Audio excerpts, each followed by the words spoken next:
Assalamualaikum warahmatullahi wabarakatuh. Yang terhormat Ibu Dina Anggraini selaku dosen pengampu mata kuliah pengantar akuntansi lanjutan dan teman-teman yang saya banggakan. Kami dari kelompok 5 yang beranggotakan saya, Sela Suryani, dan bersama teman saya Nur Syakila Mawadah, izinkan kami untuk mempresentasikan hasil diskusi kami dengan subtopik mengenai laporan arus kas metode tidak langsung. Baik, langsung saja kita mulai presentasinya. Definisi laporan arus kas metode tidak langsung. Metode tidak langsung atau indirect cash flow merupakan metode yang digunakan untuk membuat laporan arus kas yang berfokus terhadap adanya perbedaan antara laba bersih dengan arus kas yang berasal dari semua kegiatan operasional. Atau dengan kata lain, metode tidak langsung memperlihatkan adanya hubungan antara laporan keuangan laba rugi dengan neraca serta arus kas atau cash flow. Berikut akun-akun laporan arus kas tidak langsung. 1. Beban depresiasi dan amortisasi. 2. Untung atau rugi atas pelepasan aset tetap. 3. Piutang usaha. 4. Beban dibayar di muka. 5. Persediaan. 6. Utang usaha. Dan yang ketujuh, utang pajak penghasilan. Aktivitas laporan arus kas metode tidak langsung. Arus kas aktivitas operasional atau cash flow operating activities. Komponen-komponen yang terdapat pada arus kas aktivitas operasi diantaranya adalah neraca, baik berupa aset atau kewajiban, yang nilai dari kewajiban ini tidak lebih dari 1 tahun. Contoh arus kas dari aktivitas operasi adalah seperti hutang dagang, pembayaran gaji karyawan, piutang usaha, persediaan, hutang usaha, dan peralatan yang nilainya ditaksir cukup bertahan kurang dari 1 tahun. Arus kas aktivitas investasi atau cash flow investing activities. Komponen arus kas dari aktivitas investasi terdapat pada neraca pada bagian aset yang nilainya lebih dari 1 tahun.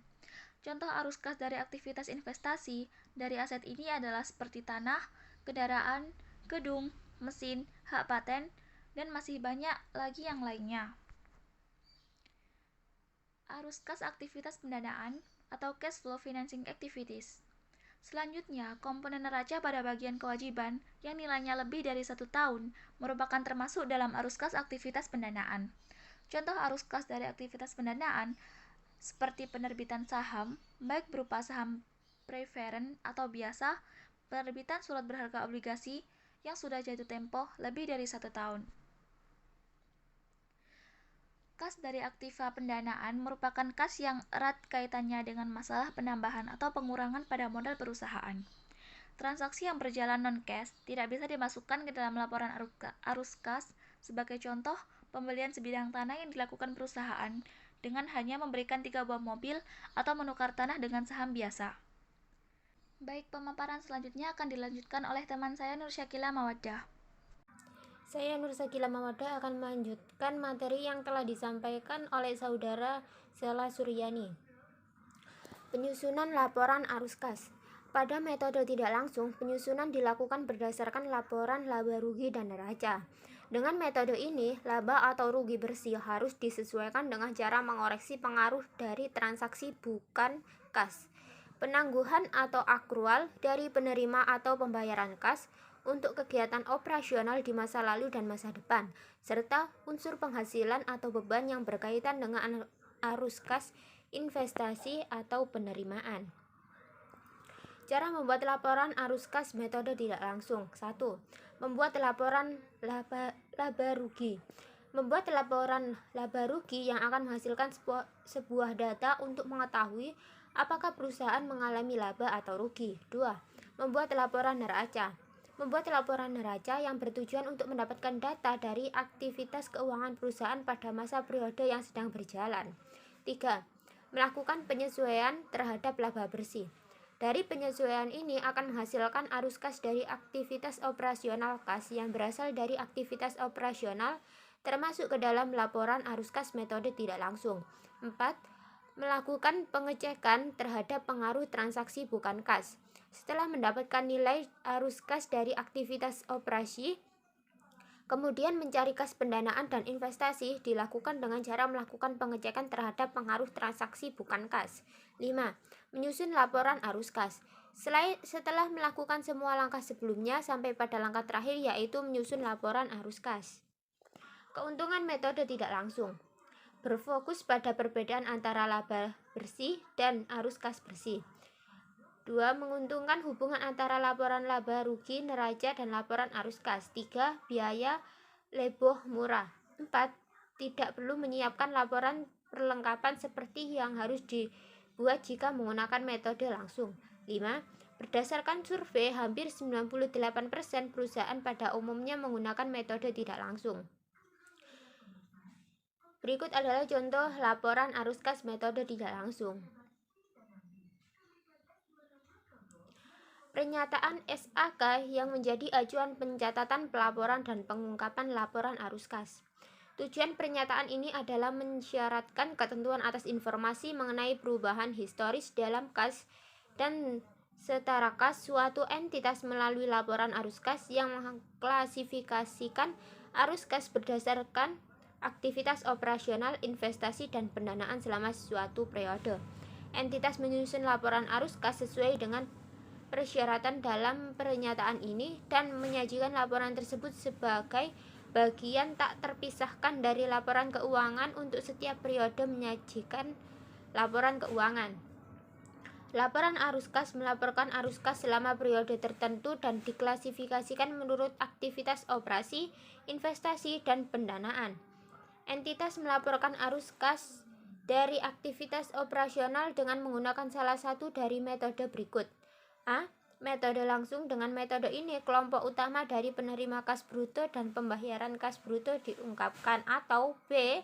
Metode tidak langsung. Dengan metode ini, laba atau rugi disesuaikan dengan mengoreksi pengaruh transaksi yang bersifat non-kas, penangguhan atau akrual dari penerima atau pembayaran kas untuk operasi di masa lalu atau masa depan, dan pos penghasilan atau beban yang berhubungan dengan arus kas, investasi, atau pendanaan. Entitas menerapkan pernyataan ini untuk periode tahun buku yang dimulai pada atau setelah tanggal 1 Januari 2011. Entitas menerapkan penyesuaian paragraf 16, 37, 38, 40A, 42A, 42B, 50B untuk periode tahun buku yang dimulai pada atau setelah tanggal 1 Januari 2015. Pernyataan Standar Akuntansi Keuangan atau PSAK nomor 2. Perusahaan lebih dianjurkan untuk membuat laporan arus kas dari aktivitas operasional menggunakan metode tidak langsung. Metode ini memiliki informasi yang berguna dalam membuat perkiraan arus kas masa depan yang tidak dapat dilihat dalam metode tidak langsung.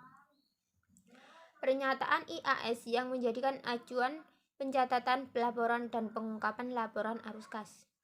IAS 7 mengatur bagaimana menyajikan informasi dalam laporan arus kas tentang bagaimana kas dan setara kas entitas berubah selama periode tersebut.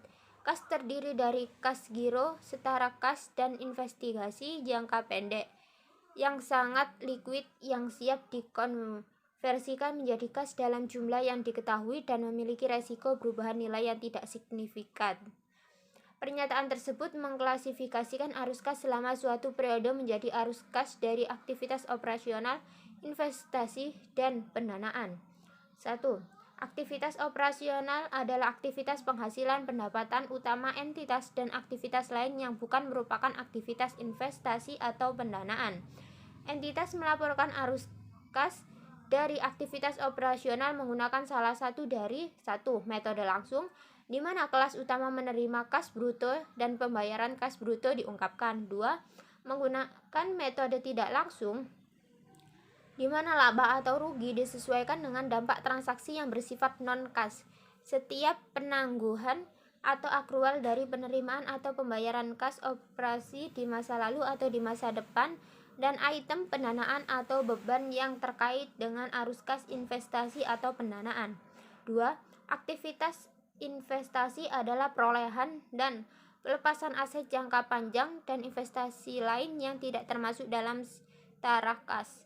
Keseluruhan arus kas yang timbul dari perolehan dan kehilangan pengendalian entitas anak atau bisnis lain disajikan sebagai aktivitas investasi. Aktivitas pendanaan adalah aktivitas yang mengakibatkan perubahan ukuran dan komposisi ekuitas dan pinjaman yang dikontribusikan entitas. 4. Transaksi investasi dan pembiayaan yang tidak memerlukan penggunaan kas atau setara kas dikecualikan dari laporan arus kas tetapi diungkapkan secara terpisah. IAS 7 mensyaratkan entitas untuk mengungkapkan komponen kas dan setara kas dan menyajikan rekonsiliasi jumlah tersebut dalam laporan arus kas dengan item setara yang dilaporkan dalam laporan posisi keuangan. Sekian presentasi dari kelompok kami, kurang lebihnya kami mohon maaf yang sebesar-besarnya. Wallahu muwaffiq ila aqwamit thoriq. Wassalamualaikum warahmatullahi wabarakatuh.